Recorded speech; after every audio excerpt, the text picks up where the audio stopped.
Ladies and gentlemen, welcome to episode 212 of DCA Takedown. This is D-Wall here with you on commentary. Thank you for joining me. If you can, real quick, please leave a like on this video if you enjoy the content. And tonight, a huge episode as we get you ready for Shift High Stakes. Rex Morbi finally will take on Sid Black. Me and Malik have been waiting to do that for a while now, and that's happening tonight. Also, a huge tag team match. The KBC take on Suplex Mountain in a match that I'm sure is going to get closer to who's going to be challenging for the tag team titles. I'll get to that in a second. James Dark is back in action against Mikey Truth tonight. We have a contenders match for the Pure Championship tonight, and our main event tonight, the DCA World Champion Zaiah Steel will take on Jeremy Paisley, who I'm sure will be scouted very heavily by one Vin Taylor, who made a challenge to him a while back to, quote, test him. And I'm sure he's going to be watching that match very closely. But right now we're getting into said match with Sid Black, one half of the tag team champions, and Rex Morbi. Now, there's a special condition for this match. If Sid Black loses this match, Rex Morbi has wanted the condition for him to be competing in this match to be that if he wins, then the Black Cathedral will get a shot at the DCA Tag Team Championships on episode 214. That was the condition for this match. So Rex Morbi's got a lot to prove. Now, I know a lot of people are probably thinking to themselves, well, Rex Morbi is a manager. He's not really a wrestler. But he has wrestled before. It's just been a very, very long time since he has. But make no mistake about it, if you've seen him in Battle Pro before, you know this man can get it done. But just be careful, because he might have some shady stuff going down as well. But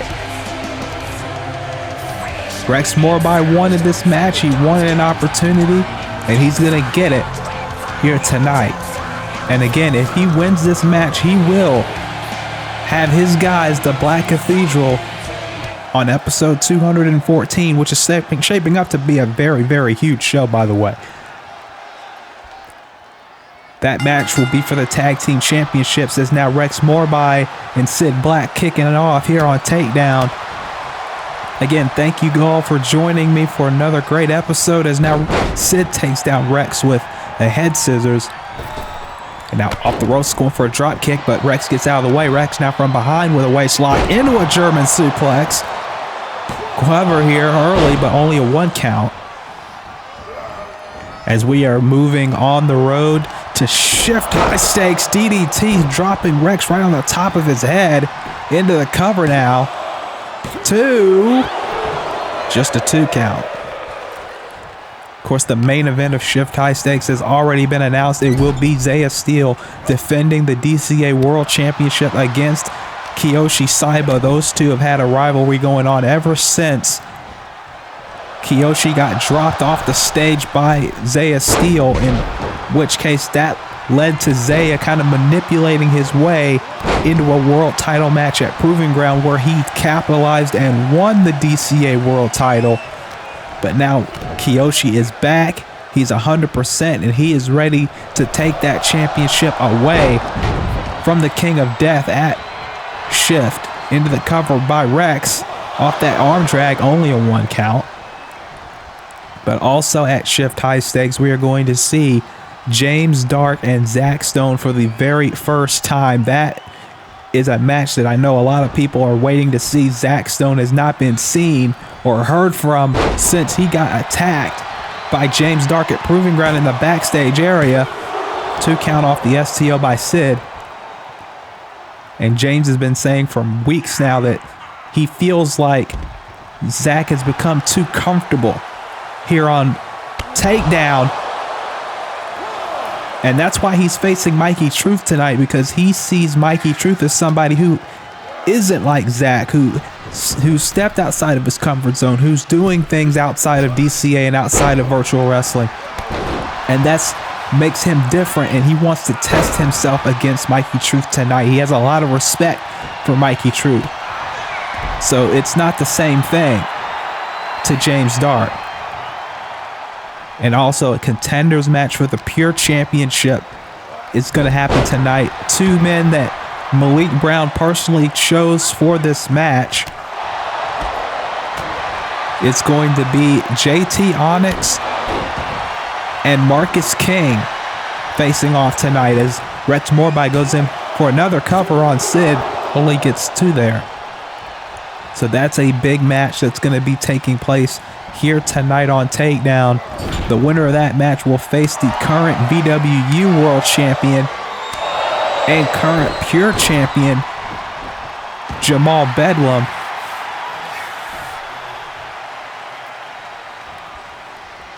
As now Rex gets a kick to the midsection. That Pure Championship match, by the way, will be taking place at Shift High Stakes as well. As now head scissor by Sid Black once again, hooking the leg. 1, 2, no. Also, Mark Butcher and Claudio Dragonheart will collide. Those two had a war of words a few weeks ago. So it's going to be interesting to see those two collide. I believe that's also a first time ever match. A lot of first time ever matches at Shift. So if you don't have that notification bell on yet, you might want to do it now, because that show is coming up very, very soon. It's now Sid with going for a shooting star press, but Rex Morbi able to block it. Going for a right hand there, nobody home. And now Sid going for a shooting star press, and he gets it.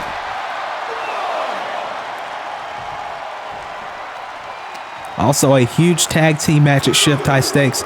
Michael Conley and Tomas Ramirez will take on Mr. Yukimura's henchmen in Saichi and Hideki, as Sid with a crossbody off the top only gets a 2 count. And the conditions for that match are this: if Michael or Tomas get the winning pinfall, then the one who got that winning pinfall will get a shot at the Celestial Championship. But if Saichi's team wins, then neither Michael or Tomas can challenge for the title as long as Mr. Yukimura is the Celestial Champion. So huge stakes in that match. Also, TJ Kennedy and Takuma Fuji for the Battle Pro World title. That is a big time title match going on at Shift as well. 6 big matches set for the show, and we hope you enjoy it. We hope you get tuned in when that comes out next month. As now Rex Morbi up top with a big frog splash. Very nicely done. Nice execution. Not enough for 3. And again, episode 214 is also set to be a big show, as an O'Connor roll by Sid gets a 2 count. Remember, if Rex Morbi wins this match, he will get his guys, the Black Cathedral, a tag team championship match on episode 214. As now, look at this, another arm drag by Rex. Like I said, he may not have been wrestling for a very long time, but he can still get it done when it's asked of him. As now, a head scissors of his own. Also, a big match that I can announce. John Blackos and Varl Graythorne will finally collide on episode 214. Those two have been going at it for weeks and weeks. And now Malik has finally made that match official, as now Rex was going probably for another head scissor, but gets caught with a sit-out powerbomb. Both legs hooked, but Rex kicks out, and you can see the frustration on Sid's face. This rivalry between Rex Morbi and Sid Black has been going on for months now, ever since the Future War Cult won that Contenders match at the anniversary show to get their title match at Proving Ground. Sid has been the target of Rex Morbi's constant badgering, saying that it's Rex's fault that Gabriel got distracted in that match and allowed the Black Cathedral to lose and for the Future War Cult to win. And if it wasn't for that, the Black Cathedral would be tag team champions right now. So this is finally Rex's chance to put his money where his mouth is. There's a leg drop to the back of the head, but Sid rolling the apron to avoid a pinfall. As now, what is this? Now Rex with a sunset flip powerbomb to the floor. And this is not good for Sid, especially if he wants to keep the Black Cathedral from getting a title opportunity. As now, look out, float over DDT. Very nice by Rex Morbi. Cover 2, no. And you gotta think the Black Cathedral are praying to whatever God they serve that Rex Morbi pulls out the victory here tonight, so that in a few weeks' time they can get that title opportunity, as Sid showing off his athleticism, just consistently moving around onto the leader of the Black Cathedral. And the crowd is loving every moment of it. But again, this is a guy that's been badgered and taunted for weeks about how the Black Cathedral got screwed. There's a suplex backbreaker by Rex Morbi, 2, and Sid able to kick out there. But again, you can feel the frustration on Sid's face, not even just in his face, but in his actions as well. There's a suicide dive by Sid. Because, again, if you've been badgered for weeks and weeks by a guy, that'll get at you. As now, look out, Sid able to fight his way free from that. And now look at this Dragon Rana. Cover 2, no. Again, very important matchup here.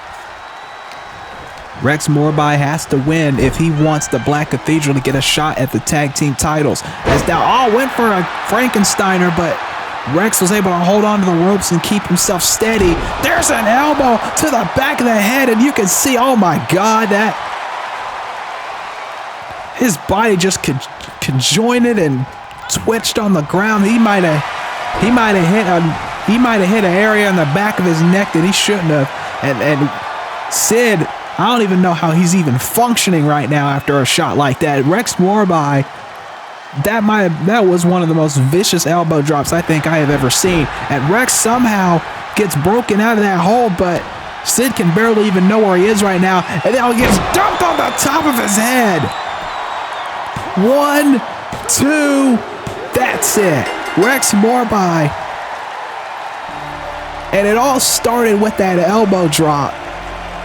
Sid was trying to turn to get out of the way, but Rex was able to shift himself in midair and then just drop his entire elbow, his entire weight on the back of the neck of Sid.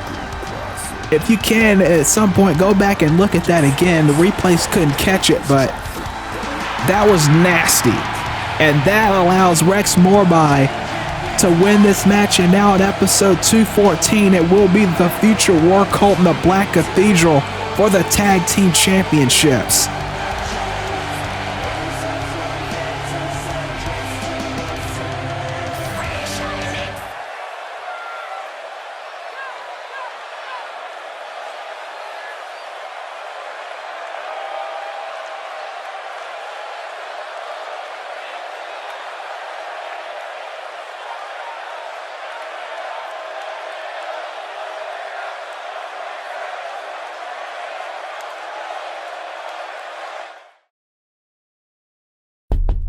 Come in.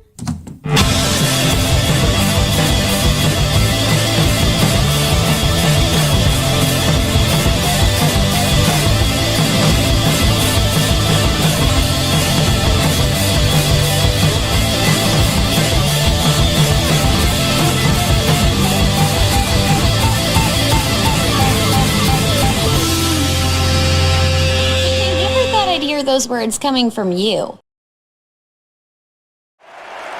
We are back. This is Takedown. We just had a great match between Rex Morbi and Sid Black. Sid Black losing to Rex Morbi, which means now the Black Cathedral will get a title opportunity. Hell, the screw title opportunity. They're going to get a title match. That's how you're supposed to say it. A title match on episode 214.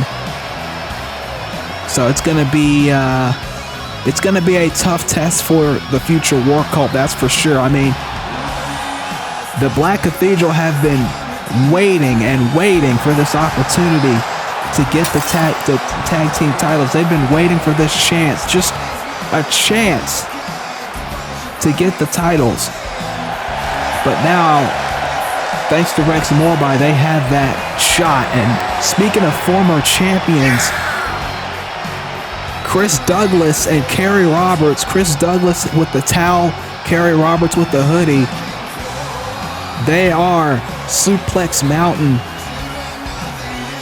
one of the top tag teams in VWU. And they are going to have a tough test of their own, taking on the KBC, which, let's be honest, there's a lot of questions about the KBC lately, especially Gorilla Black after what he did to Tyler Parks at Proving Ground. We have still not seen Tyler Parks since. He was crushed by Gorilla Black. And when I say crushed, he got crushed. And you can hear the boos for the KBC. There's a different side of the KBC now than there were before. Gorilla Black and Jazz. Gorilla Black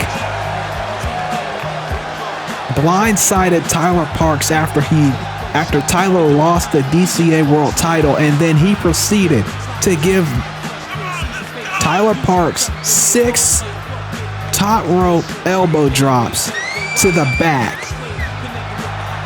And we have not seen Tyler Parks since. And I don't know when we're going to see Tyler Parks. I haven't heard from him. Malik hasn't heard from him. No one has heard from him since what Gorilla Black did. And Gorilla Black basically stated that the KBC is looking to take back what they feel is theirs. Gorilla Black wants to be a champion, a singles champion. He wants the KBC to be tag champions. This is a different side of these two men than I have ever seen before, and that's saying a lot considering I've known Gorilla Black and Jazz for about as long as I've known Malik. So it's a very interesting set of circumstances, but we are set here for this tag match. As look at this, Chris Douglas going right to work.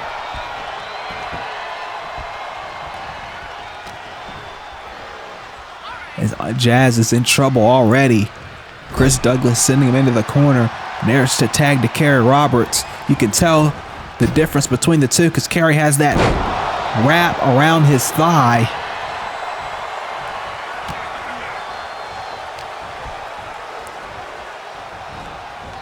As now Jazz has not found much momentum early on in this matchup, and it looks like he's not going to find much here either. Oh wait, never mind, I spoke too soon.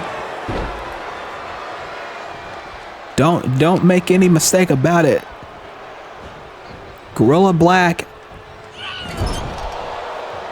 and Lil Jazz, or Jazz now, excuse me, he's not Lil Jazz anymore, he's Jazz. I've known him as the Lil Jazz for the longest time, but again, this is a different KBC than you've probably known if you've watched Battle Pro for a long time.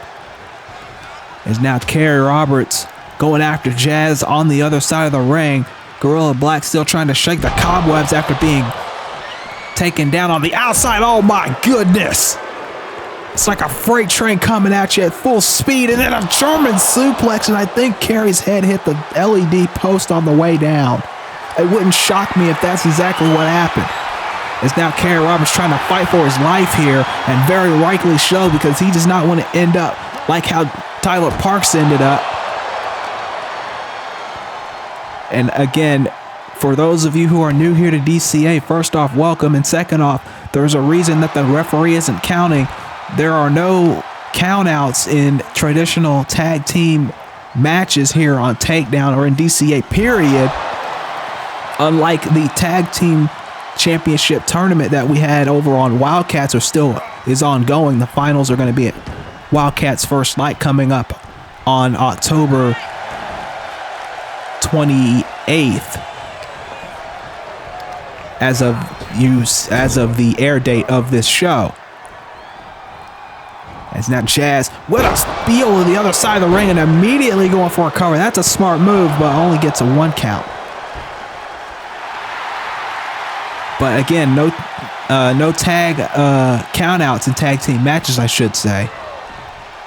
As now Jazz has got Kerry Roberts isolated, but Kerry trying to come back with a kick to the midsection. And a big forearm sending Jazz down. Into the cover. Only 1 count. And this will go a long way in determining who might challenge either the Future War Cult or the Black Cathedral for the tag team championships. We know you got a lot of teams here on Takedown. Got Catch Point, we got Future Shock, we got these two in the ring now. Divine Greatness are back. Miles Riley is back, so if we can get his tag team partner from UWL, we can have them coming in for the tag titles. So the tag team division on Takedown is heating up again. So, and of course you still got the House of Cerberus running around somewhere. So, but they've been occupied with other things as of late, outside of DCA. As now look at this. Again, just back and forth. Chris Douglas going after Gorilla Black. Kerry Roberts going after Jazz. And again, there's not really much the referee can do except just sit here and let it happen, because again, no countouts. Of course, if you're in the ring for 5 seconds, that's a disqualification. But right now, look at this. Oh, God. Chris Douglas chucking Gorilla Black in the ring, but that was the distraction needed for Jazz to take advantage, as you see right there. Got the Cash Money Hooligans, who had a hell of a tag team match with the champions. The Future War Cult defended their championships in a hell of a match, by the way. On the last episode of Takedown, big German suplex and a double axe handle afterward. Cover. One, no, barely a 1 count. That was barely a 1 count. As now, look out. Gorilla Black showing his power with a fall-away slam. And tagging in Jazz once again. Frequent tags by the KBC. That is how they've been known for. There's a tornado kick by Jazz out of nowhere. But Kerry Roberts there to break up the pinfall. And that may have saved their chances of staying in this match, much less winning it.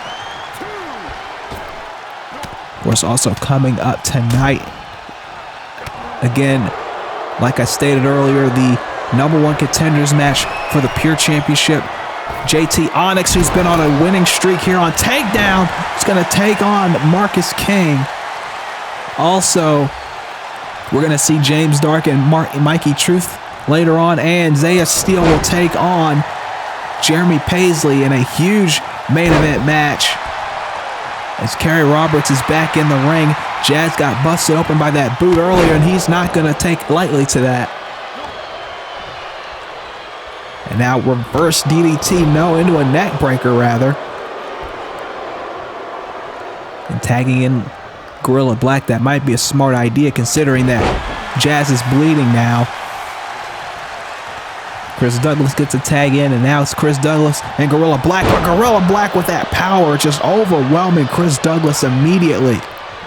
And that's going to be the linchpin to KBC's success. The big man, Gorilla Black, you notice he's not doing as many high-flying moves anymore. I think he's done with that. In my personal opinion, I think he's just all ground and pound now. He wants people to see him as in a different light than how they've seen him in the past. As now, look at this. Oh my goodness! You want to talk about power? That was sheer strength right there. He just tossed him like a beanbag, and it's over. Just like that. Gorilla Black. I have never seen Suplex Mountain get beat that quickly. But when you got a man like Gorilla Black on your team, when you got somebody like Gorilla Black with that much size and power in your back pocket, of course you're gonna find every tag team match. Look at that! Look at how he just throws him. He doesn't even have any. He doesn't even have any trouble doing it. It was with ease. He just tossed him from one side of the ring to the other, and the KBC with an impressive victory tonight. And you know, somewhere down the line, they want a shot at those tag team titles, or maybe in Gorilla Black's case, something much, much bigger.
Well, ladies and gentlemen, I was going to make a big spiel about how you should go and subscribe to Battle Pro's channel right now because they're coming back with new episodes. I damn well guarantee it. I'm going to be on Malik's ass all day about that. But speaking of being on people's asses, Michael Connolly and Saichi are fighting again in the backstage area. This is the same thing that happened on the last episode. These two cannot.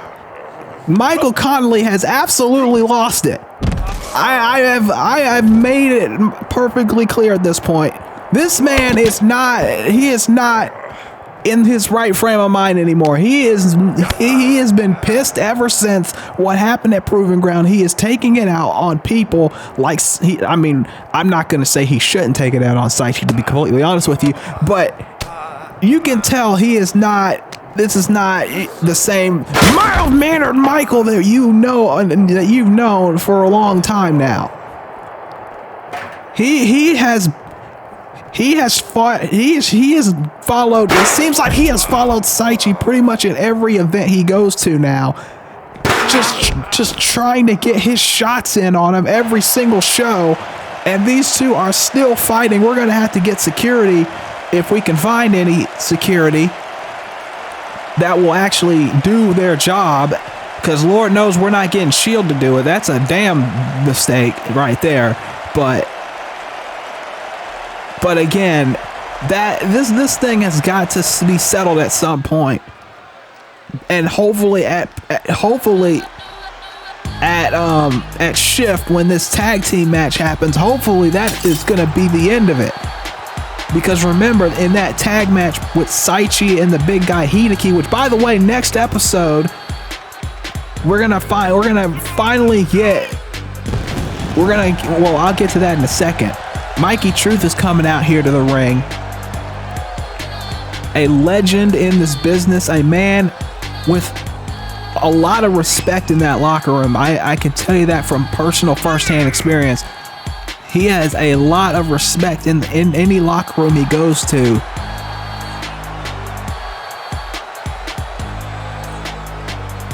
And that is why James Stark requested this match personally. He wants to face Mikey Truth. One, because he doesn't know if he'll ever face him again, but secondly, because it's a contrast between how James views Mikey and how James views Zach.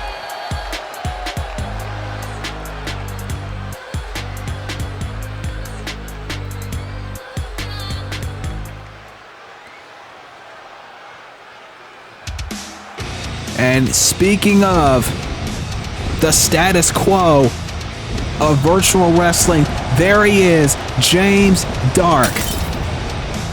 And when he calls himself the status quo, that's not hyperbole. This man truly believes he is everything that personifies this business. And if you know his track record and you know his history and you know what he's done in this business, you know you can take that to the bank. Again, this is a man, whether you like him or you don't, whether you have your opinions on him or not, when he walks in a room, he said it himself, when he walks in a room, he commands respect without even saying a word. When he walks in a room, people look, stop, and stare and say, that guy means business. That guy, I need to listen to what he has to say. I have walked into that locker room every now and then, and I have seen people, I've seen young guys that want to come into DCA, young guys that want to be in the VW, talk to James Dark. They may not agree with his personal ambitions or his personal opinions, rather, but they go and talk to him because he commands that respect. And he sees Mikey Truth in the exact same way. Of course, people may have a more favorable view of Mikey's, but the point is that people respect Mikey. People respect James. People respect those kind of guys because they paved the way for people like much of the DCA roster, the UWL roster, the UCWL roster. A lot of these rosters, they wouldn't be where they are if it wasn't for people like James Dark and Mikey Truth. And James is saying that Zach, he's been complacent. He's been comfortable. And he wants Zach to be uncomfortable because he wants the world to see how Zach handles being uncomfortable. There's a splash by Mikey.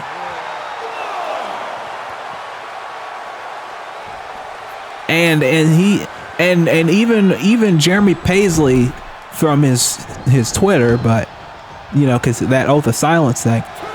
But even Jeremy made a reference to this when he was telling Zach's girlfriend Sin about why James feels Zach is uncomfortable. As now Mikey going for a crossbody. Oh no, he went for a whisper in the wind, but nobody home. James able to get out of the way, and now trademark James Dark with the heart punch. Old school, straight up, no nonsense. That's James Dark. But there's a cover by James off that shot to the chest, but Mikey kicks out. But Sin asked on Twitter basically why does James Dark feel Zach is uncomfortable? What about Zach is uncomfortable? And Jeremy was like, Jeremy made a good point.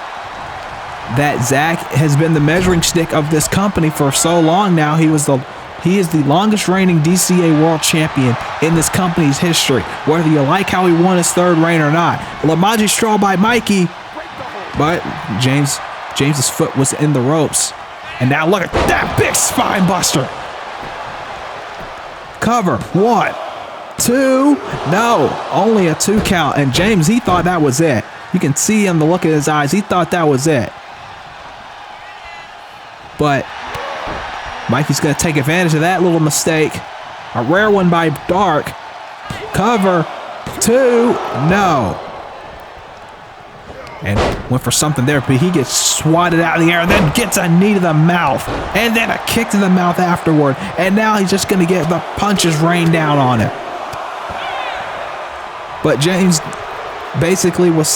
Paisley was basically saying that James was saying that Zach has been too comfortable. When's the last time Zach has wrestled on takedown? Which is true. When is the last time Zach wrestled on takedown? James Dark is here, but Zach isn't. And that's what James is saying in Jeremy Paisley's eyes, that Zach is is being too comfortable, is being too lax. Cover off this backstabber. Only a 2. And now I've known Zach since we were children, okay? I helped him come into DCA. I helped him become, the flag bearer of the place. Of course, that was mostly, I don't agree with some of the stuff he's done, like walking out on me a while back and, in season 1 and all that kind of stuff. But he earned his spot as the top guy. But at the same time, I can see where James Dark is coming from, where he says that Zach has been too comfortable. He's been lax. He hasn't done what's been needed to be done to really be the top guy in a very long time. It's a cover by Mikey True and just a 2 count. So that's why I'm intrigued by this match at Shift. Because will we get an uncomfortable Zach Stone at Shift? I don't know. Cover off the code red. But James able to shift his way into a pinfall of his own and gets a 2 count. Now James running in with a neck breaker. But yeah, will we get an uncomfortable Zach Stone at Shift? That's the big question. Is now James running in, but Mikey able to cut him off at the pass with a Hurricane Rana pin. Just a 2 count. And James is being tested here tonight, and maybe that's exactly what he wanted. He wants to be tested. And James feels like Mikey is giving him exactly the test he wanted. Again, I think James has a lot more respect for Mikey than he does for Zach Stone. And that's saying a lot.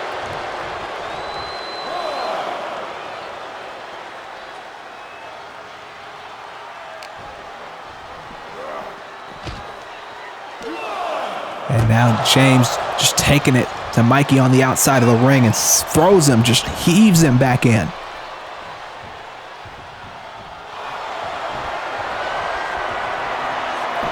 And now look at this unique submission, just wrenching back.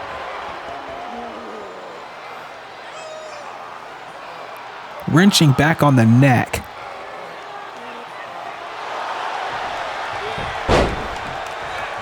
Mikey able to get out of it. As now look out. And there's a kick.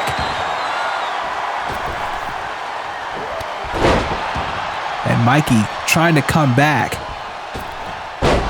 Missing that moonsault off the ropes. Mikey now in trouble, and this is where James is going to take advantage with the spiral bomb. Spiral bomb, and no. But you can tell that James is getting closer in his mind.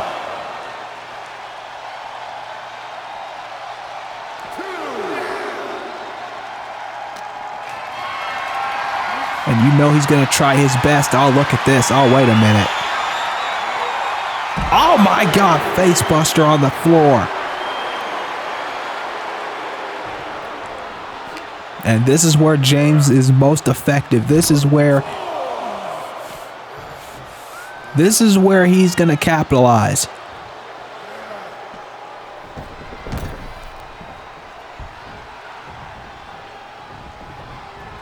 And now Mikey coming back with DDT here. And this is where Mikey gets going, when he's got his speed on his side.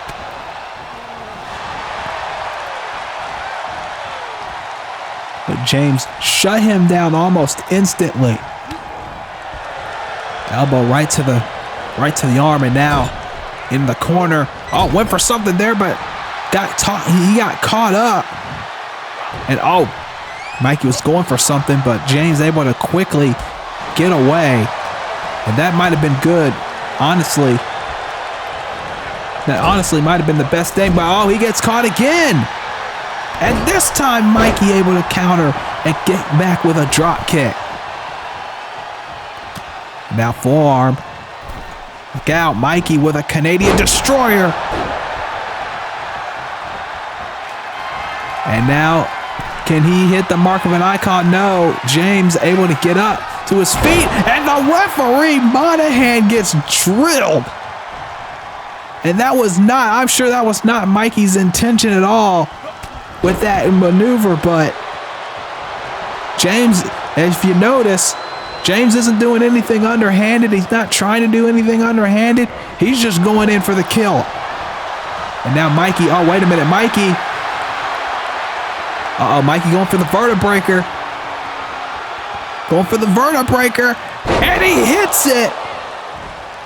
But Monahan's down, and I don't even think he knows it. Oh, wait, he's back up.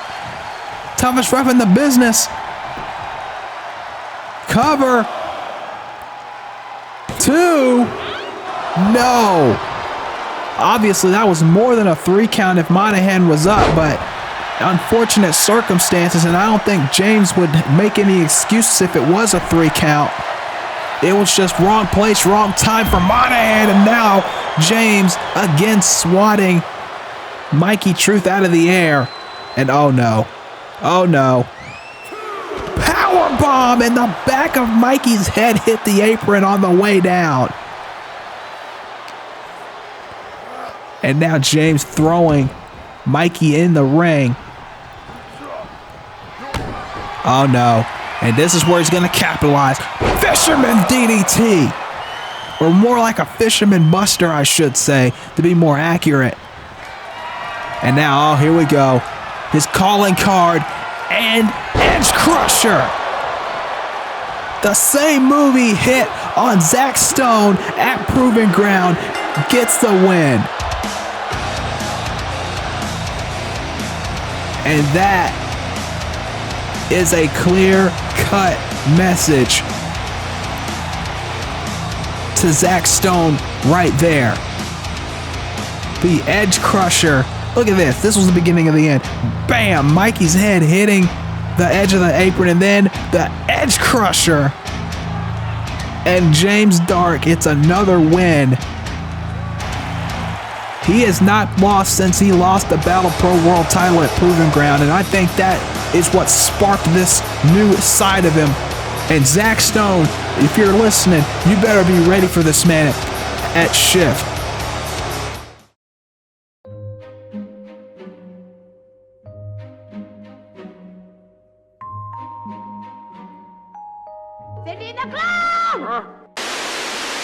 Thank you for being a friend. Travel down the road and back again. Your heart is true. You're a pal and a.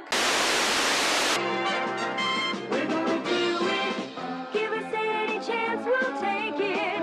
Resist any rule, we'll break it. We're gonna make our dreams come true. Do it our way. What would we do, baby, without us? What would we do, baby, without us? And there ain't no nothing we can't love each other through.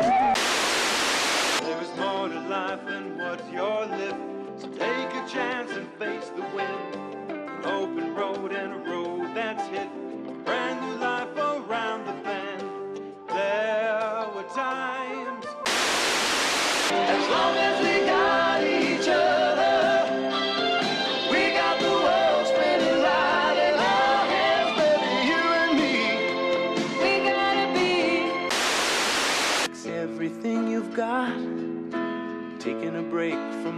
your worries sure would help a lot. Wouldn't you like to get away?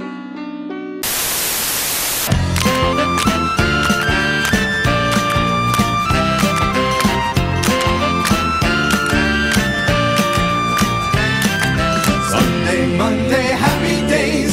Tuesday, Wednesday, happy days. Thursday, Friday, happy days. Saturday, what a day. Grooving all week with you.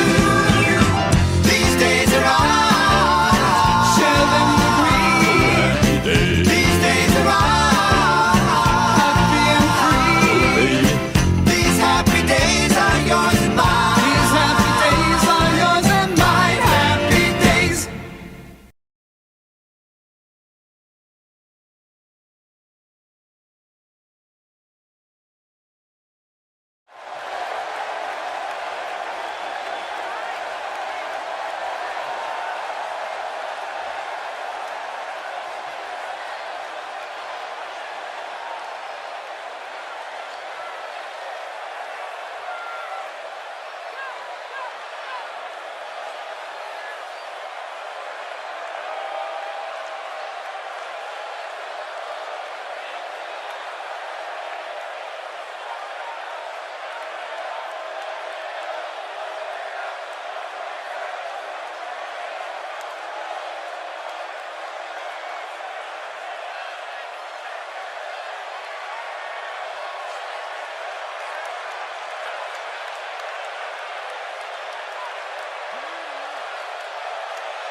Well, there you go.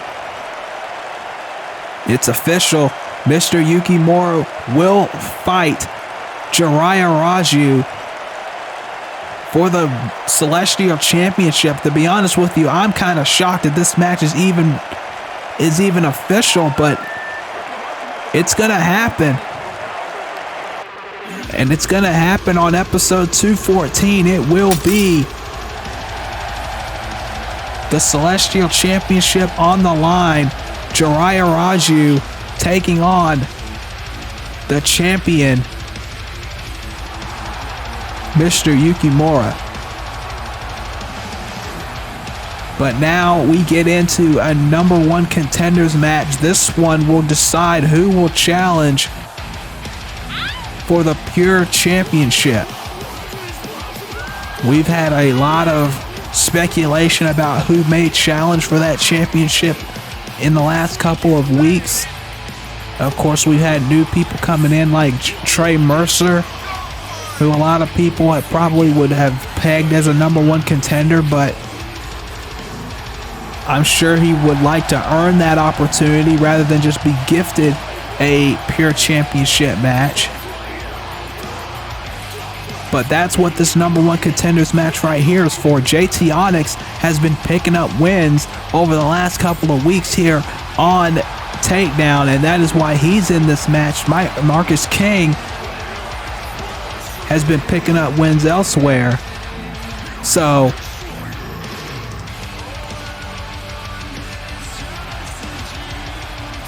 we're going to find out which one of these two are going to take on the Savage for that championship. Of course, we know that Jamal is the current BWU World Champion.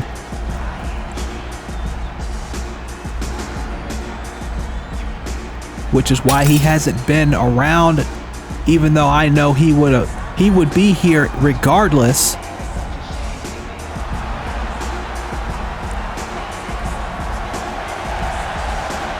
If he wanted to.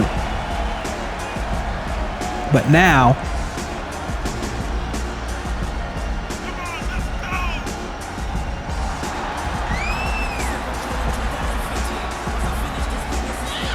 Marcus King and JT Onyx one-on-one.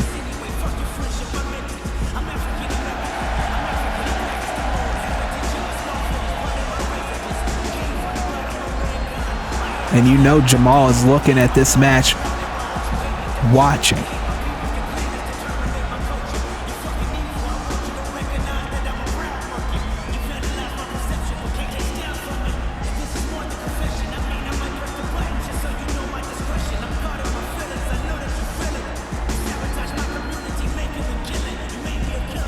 Here we go. One-on-one JT Onyx and Marcus King. Here we go. I believe this is the first time that these two have ever fought in the ring, so it's going to be very interesting. Two insecurities right off the bat. Marcus King not wasting any time. A former champion in his own right. You know he wants to get back to that top position as a champion, but to do that, to get started on that path, he's going to have to win the night. Here's a cover off a kitchen sink there to the midsection, and you can see that already Marcus is very focused.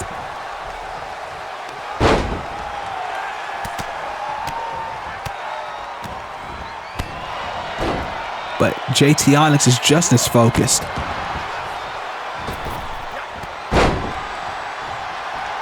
Covered by JT. 1, 2. As now, again, you got to know that Jamal is watching this match very closely. And now, big Tiger feint kick. And a Meteora into the pin. Into the cover. 1, 2, no. JT, like I said, has been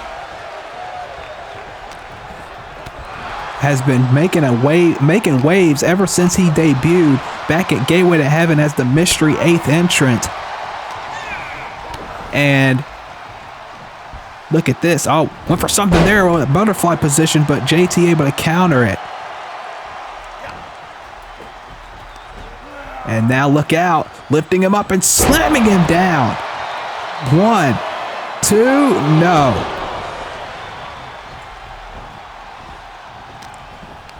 Now, in the corner, JT now with the kicks.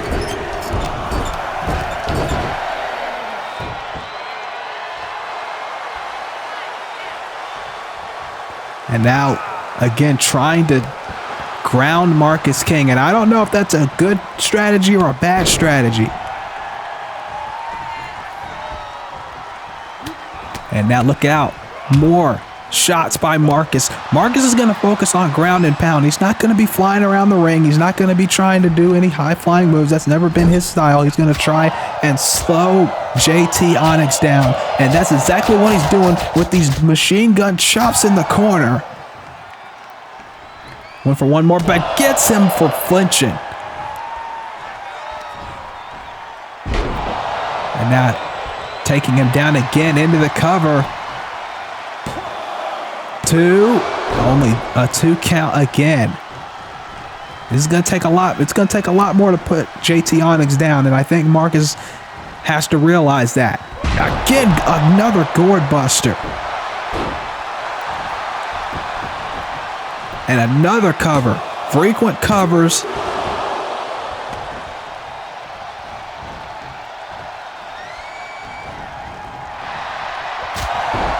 Frequent chops as well, by the way.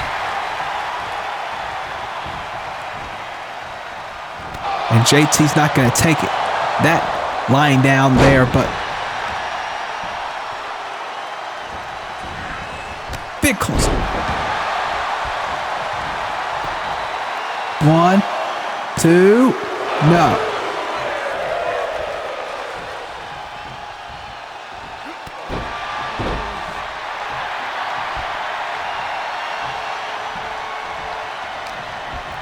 And now Marcus, look out.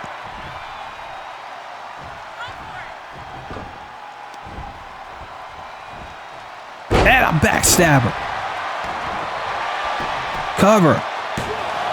2. No.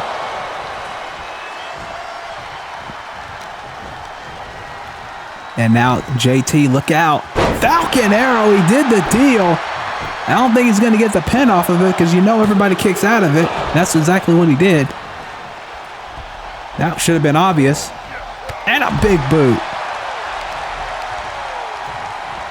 And a shot to the thigh there. Again, slowing him down. And that has to be the strategy here for Marcus King. He's got to slow JT Onyx down. And now look at this. Knees right to the midsection. Repeatedly. If that doesn't slow you down, I don't know what will. But it doesn't get the 3 though.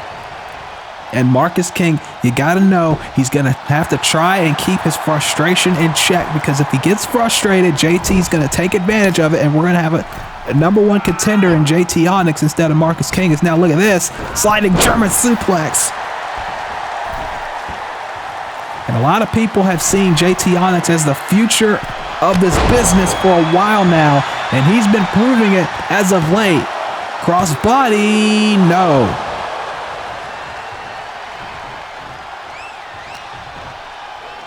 And now look out. Double foot stomp. As now look at this. Plancha over the outside.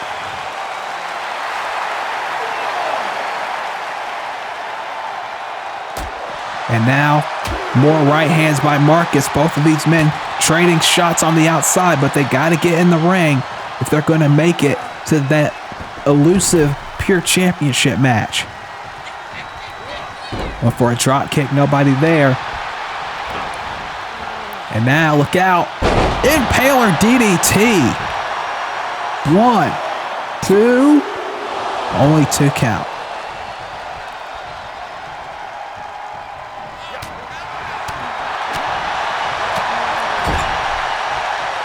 And now another chop. More chops by Marcus King. And more strikes by Marcus as well. Marcus King is making it perfectly clear his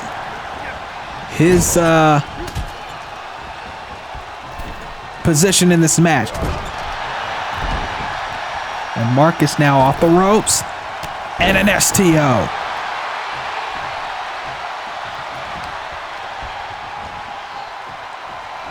And now Marcus again just keeping on the pressure.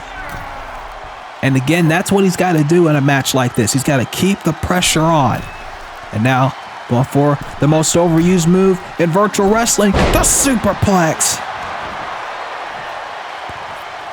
And JT doing the right thing, getting to the ropes to avoid a pinfall, but Marcus is still on him. Flapjack, high angle flapjack. Cover, 2, no.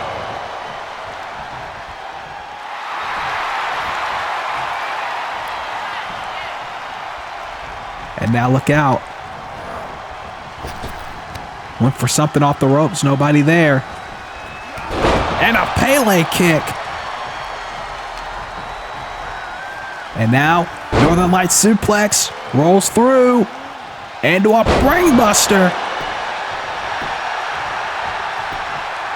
1, 2, no. Again, only a 2 count. And now JT just continuing the strikes. And now big moonsault. 1, 2, no. Going for a drop kick there, nobody home. Marcus now with a roll up, but JT's hand was underneath the bottom rope. Get to the midsection. And now JT with the strikes again. And he's been very effective at this tonight. But Marcus rolling to the floor. But I don't think he's safe there. And he is not. Over the ropes. And this is what JT has been very effective at. Taking any advantage he can and using it to get the jump on his opponents. And that is a very wise move on JT's part, especially with stakes this high. Going for the powerbomb lung blower again. 1, 2, and Marcus kicks out. And you have to wonder how much more Marcus may have left in the tank, how much more JT has left in the tank. Fans clearly liking both of these men. Both these men are fan favorites, but only one can move on to get that shot for the pure title as Marcus now Irish whip it to the ropes and nobody there. JT able to block the knee. Kick by Marcus. Marcus now trying to go for something and a spinning Uranagi. Very nice. 2, and JT kicks out. Again, both of these men know what's on the line. A championship match for the pure championship. And oh my God, taking JT's head off his shoulders damn near, but it's not enough for 3. You know, Marcus is going to look for that black fist. If he hits it, it could be all over. Went for the chop, nobody there. Big roundhouse kick.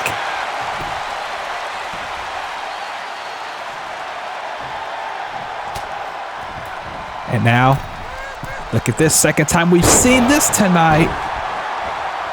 Canadian Destroyer. And a moonsault with high elevation. 2, no.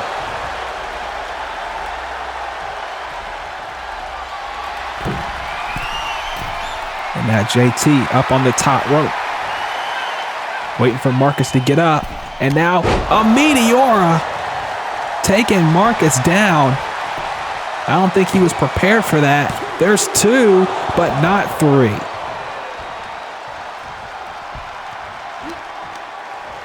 Both of these men going back and forth, but that is exactly what is needed in order to face somebody like Jamal Bedlam. The strength, the determination, and there's another lariat turning him inside out. 2, no. And I don't know how many more lariats this man can take. I don't know how many more big shots JT can take. We know he can take a lot. He's been in the ring with some of the best, but at the same time, those blows will come back at you at any point, and it seems like it's doing that right now as Marcus is continuing to lay in the heavy leather on JT Onyx. For a chop, gets a right hand for his trouble, but again, Marcus, he's not standing back. Big flapjack again. And JT again on the ropes, literally and figuratively.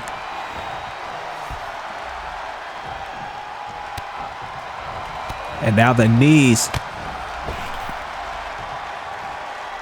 Now what's Marcus thinking here? Big boot sends him to the floor.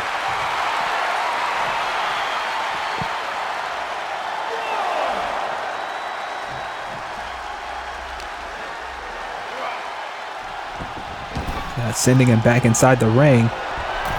Smart move because he can't win the #1 contenders match. Oh my God. Well, again, Monahan down. Hashtag Monahan down. It's the second time tonight that we've had Monahan down. But JT and Marcus is not going to let that affect them. Powerbomb lung blow a third time. I don't even think JT knows that Marcus inadvertently took out the referee, to be completely honest.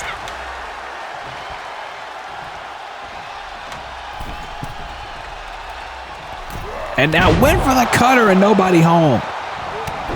Into a lariat.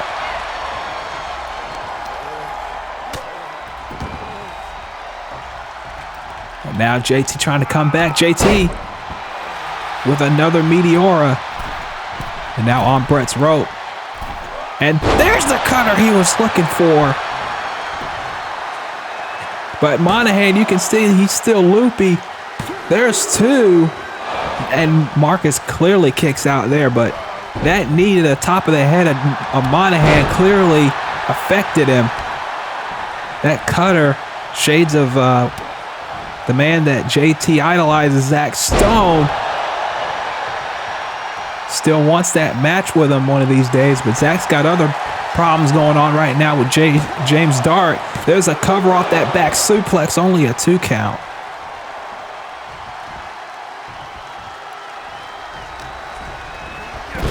Is now in the corner. And now Marcus going for that suplex again. He may be. Oh, wait, no. He's going for an exploder off the top, and he hits it. But JT doing the wise thing, rolling to the floor. That could have been a 3 count. But again,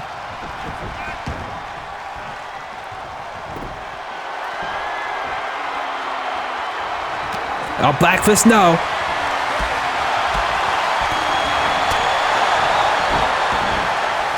JT could have gotten hit with that black fist, but he was able to block it, and now JT going up to the top rope once again. And went for the double foot stomp, nobody home. Marcus now with an STO. And it seems like every time JT seems to have an advantage, Marcus is able to counter it. And that is exactly why this match has been so back and forth, so evenly matched, because each time it seems like one person has an advantage, the other comes right back, as JT is doing exactly right now.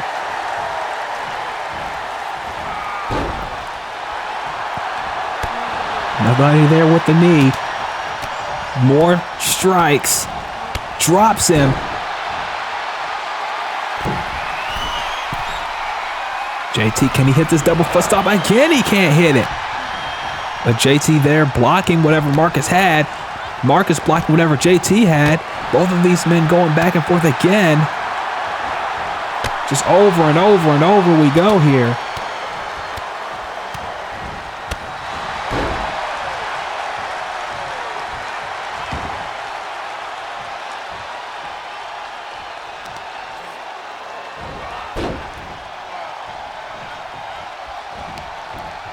Another shot to the midsection. JT looking for something. Marcus with the chop.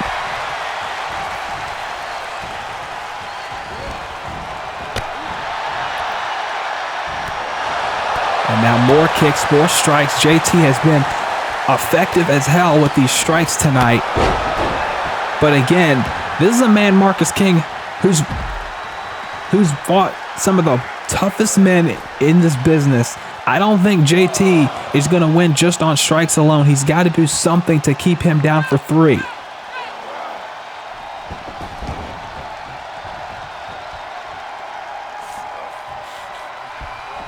And now what's JT thinking? Big knee. 1, 2, no.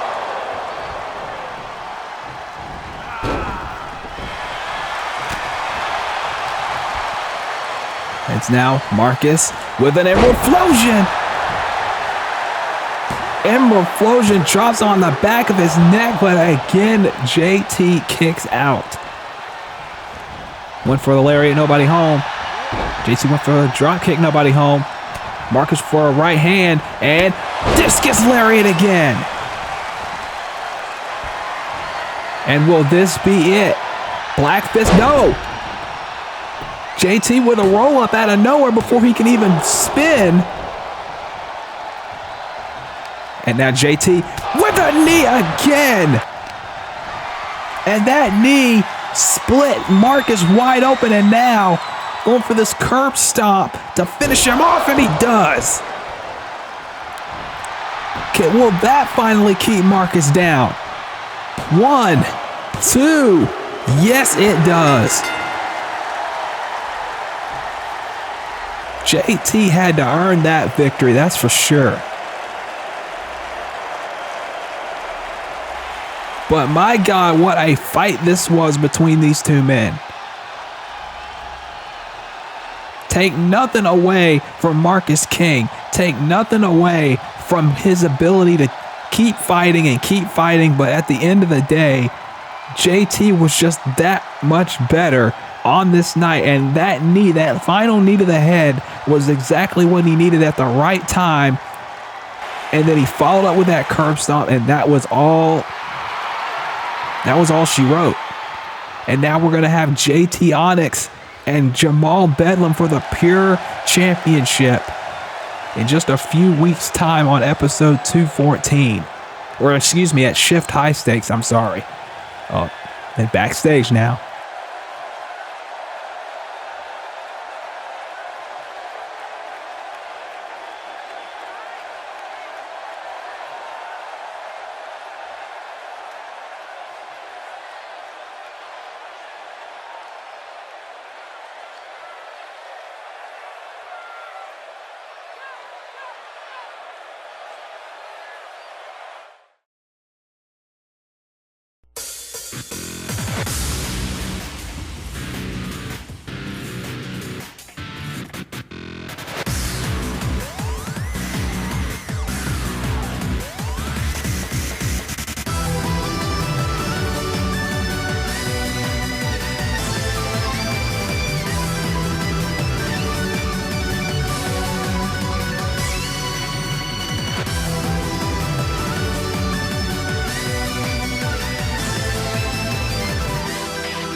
Oh, that was a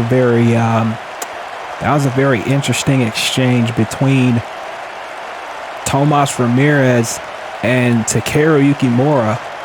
There's been a lot of different exchanges over the last couple of days with the Yukimura family. And I think that the actions of Mr. Yukimura are finally starting to resonate with the rest of the family, and they don't really like it too much. And it seems like they're starting to get that message. But Tomas has got to worry about Hideki on the next episode of Takedown. That battle of behemoths is going to happen on the next episode. So he's got to stay focused as best as he can on that coming up. But speaking of coming up, a huge match here in our main event. Jeremy Paisley going one-on-one with the DCA World Champion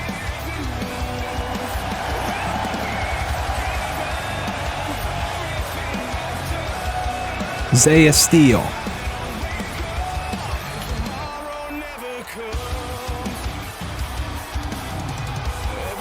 And you talk about being tested. This is the man in Jeremy Paisley who's days away from the biggest match of his career. And I think this is kind of part of the test that Ben Taylor wanted from him. Not just talking about, you know, for personal reasons.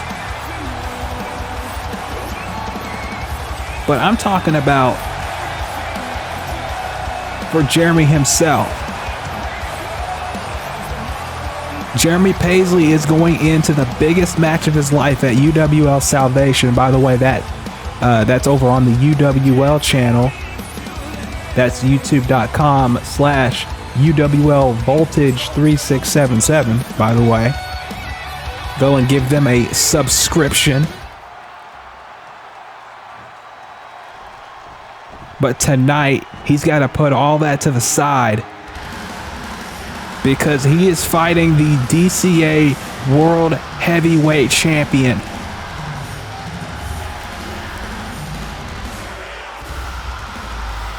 And there he is, Zaiah Steel. Zaiah wanted a match. Jeremy wanted to test himself.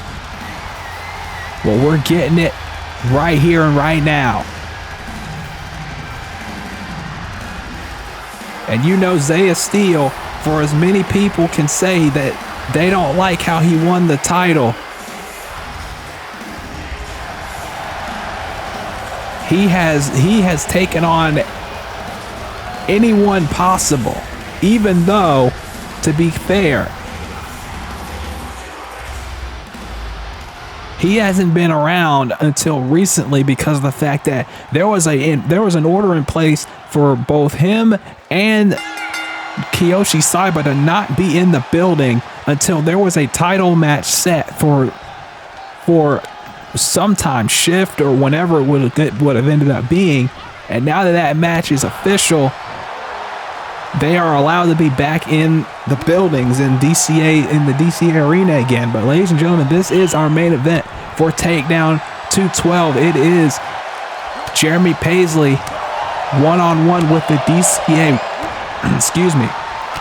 the DCA World Champion Zaiah Steel. And again, Zaiah Steel moving into his match at Shift High Stakes against Kiyoshi Saiba with the title on the line. That is coming up in a few weeks.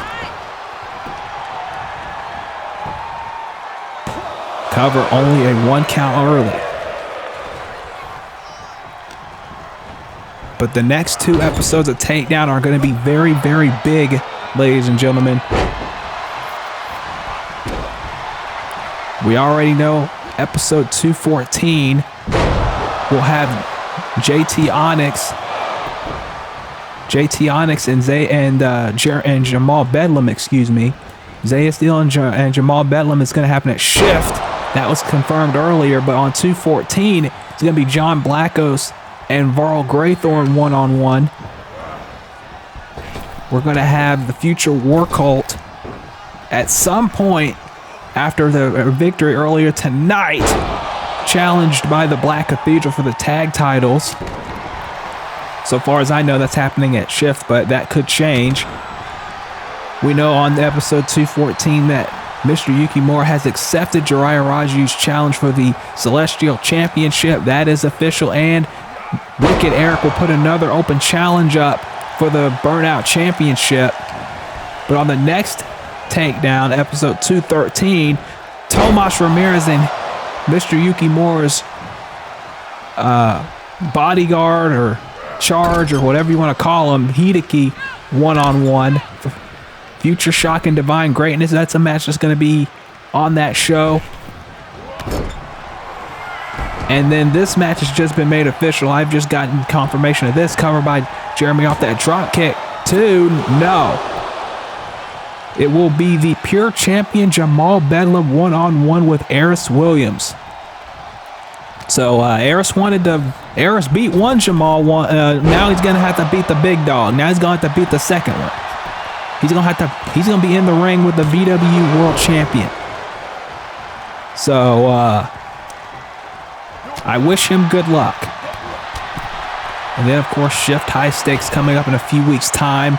A lot of big matches already set for that card. As now Jeremy Paisley with a Tiger Feint kick there, taking down the King of Death, and now Sling Blade into the drop kick. Very nicely done. It's now Irish Whip onto Zaiah Steel, but Zaiah able to get out of whatever Paisley was looking for there. Now, look out. Big power bomb. Jackknife pin. 2, no. And you know Zaiah knows that this is a big match for Paisley right here. But he does not want to be Paisley's stepping stone towards salvation. And you know that Zaiah Steel doesn't want to be a stepping stone when it comes to momentum heading into Shift and Kiyoshi Saiba either.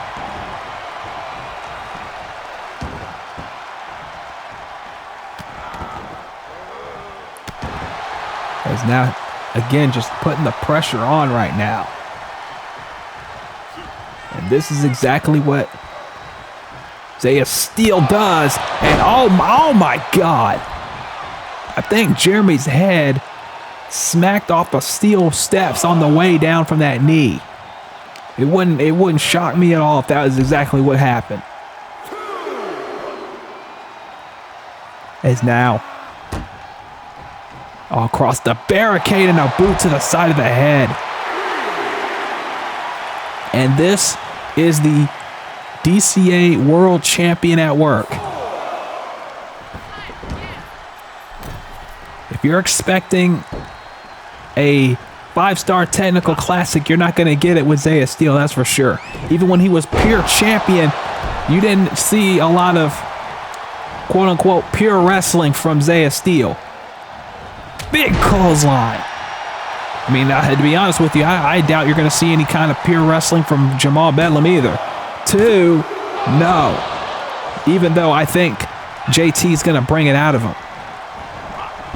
I think JT Onyx is a more pure wrestler than Jamal will ever admit to being. There's a Poison Rana by Jeremy Paisley. Paisley looking to turn up the heat.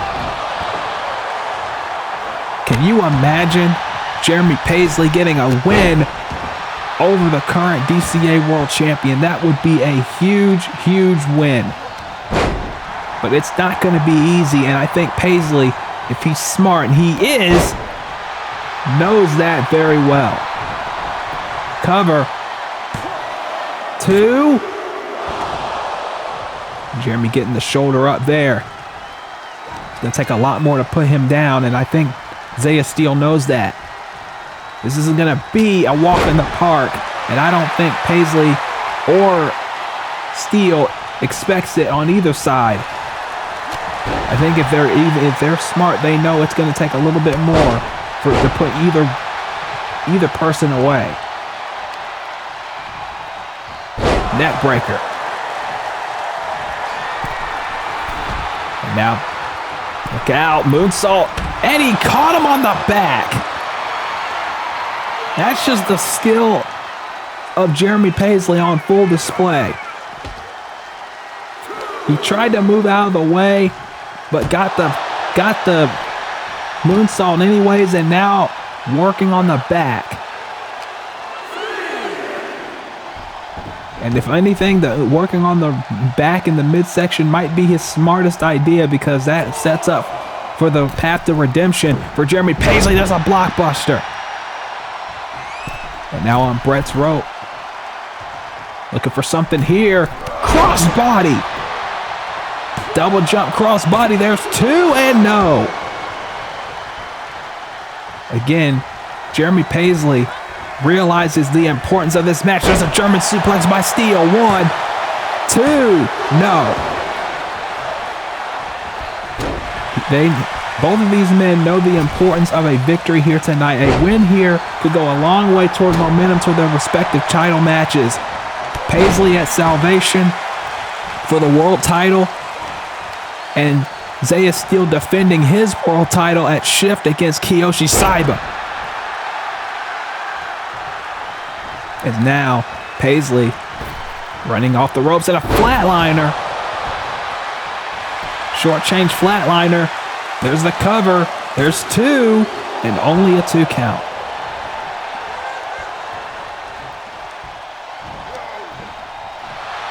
And now big lariat by Steel. Just when you think he's out, he comes right back. 2, no.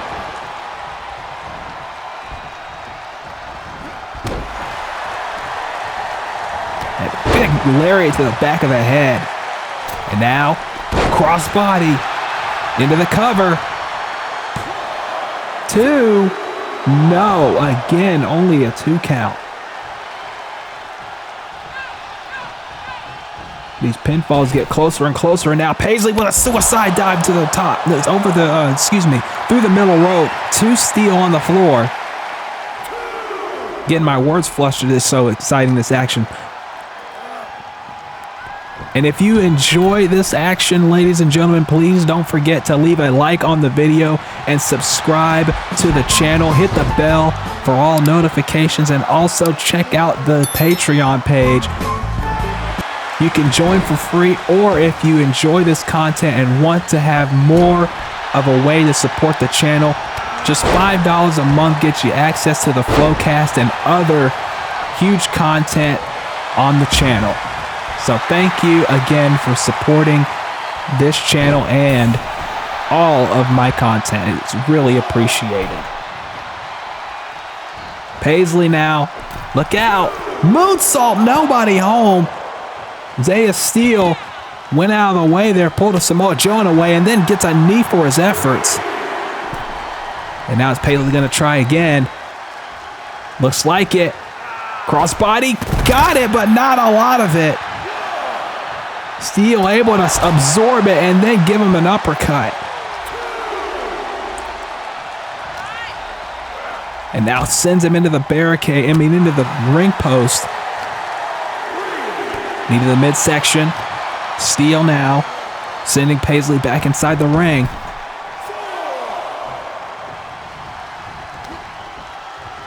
As now, look out. Going for this elbow again to the back of the neck, and he gets it. Gets all of it.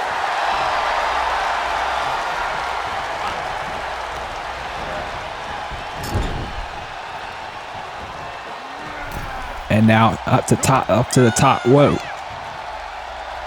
And now look out. Going for the most overused move in virtual wrestling here.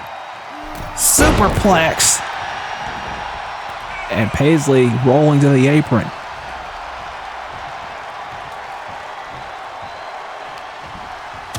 Look out. Oh no. Back suplex on the apron. And this is how dangerous Zaiah Steel can be.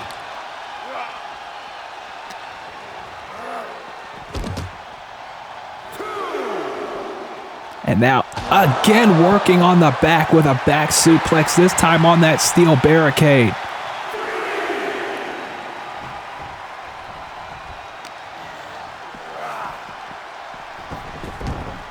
And just like Paisley worked on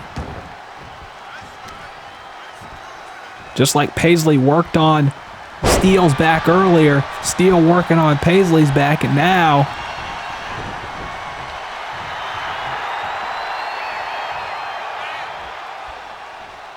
Paisley up, caught in Steel there. And now what's he thinking here? Rope assisted flatliner.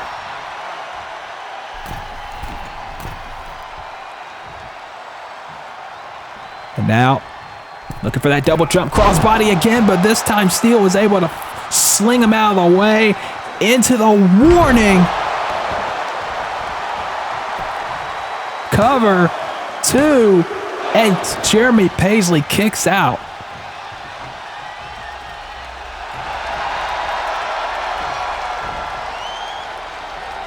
And now Steel lining up Paisley. Paisley ducked underneath. Big forearm, but Steel just absorbed it. But that's not stopping Paisley from continuing to pour on the gas here. And he has to do that if he's going to get a massive upset over the world champion. Off the ropes and a big drop kick to the side of the head. And now Paisley looking for the Wildcat super kick. And he connects with it. 1, 2, and Steel kicks out at 2.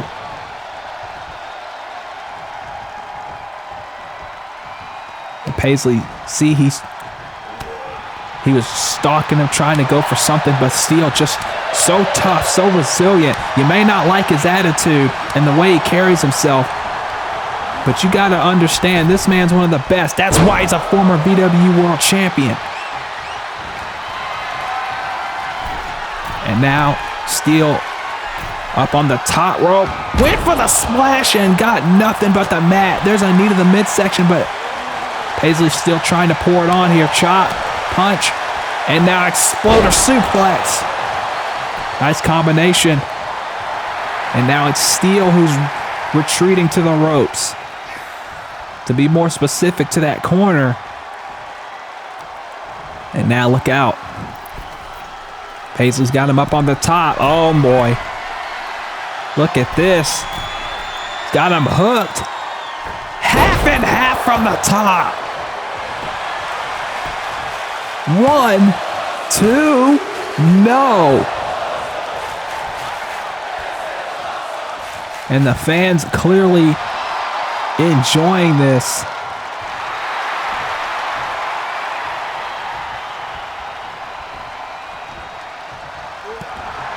But Steel definitely not enjoying this match, that's for sure. He is putting in all the effort, putting in all the work to beat Jeremy down until he does not get back up. There's another warning. And look at this, telling him, is this the best you got? But I'm pretty sure deep down, he knows, and he knew going in that this was going to be a fight. I don't think he was underestimating Paisley at all. That would have been a big mistake on Zaiah Steel's part, and Zaiah Steel is not known for making very many mistakes. As now, shooting star press. Beautifully done. 2, but it's not enough for 3. You can see Jeremy Paisley, he gets closer and closer. He's getting closer and closer, but it's not enough for 3.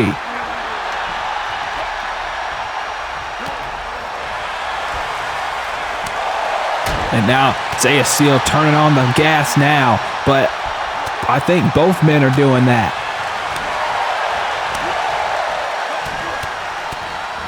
Big knee. And now, oh, what the heck is this? Oh no. There's the diving headbutt to the floor. But he's got to get him in the ring. He won't get the pinfall outside the ring.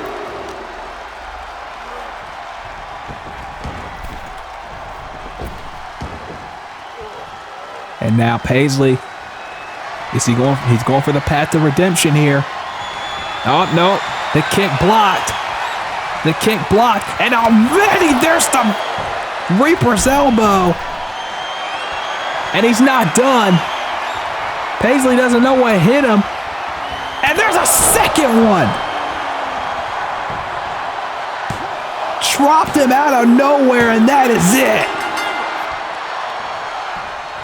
Zaiah Steel with the win, but give it up to Jeremy Paisley for a hell of a match, a hell of a fight with the world champion. And I think this is exactly what Ben Taylor tried to get through to Paisley. And it may be at the exact right time. Especially with Salvation coming up.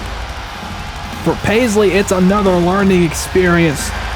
For Zaiah Steel, it's one step closer to that match with Kiyoshi Saiba at Shift. And you know that is gonna damn well be a hell of a fight between those two. Ladies and gentlemen, thank you for joining us. We'll see you next time on Takedown.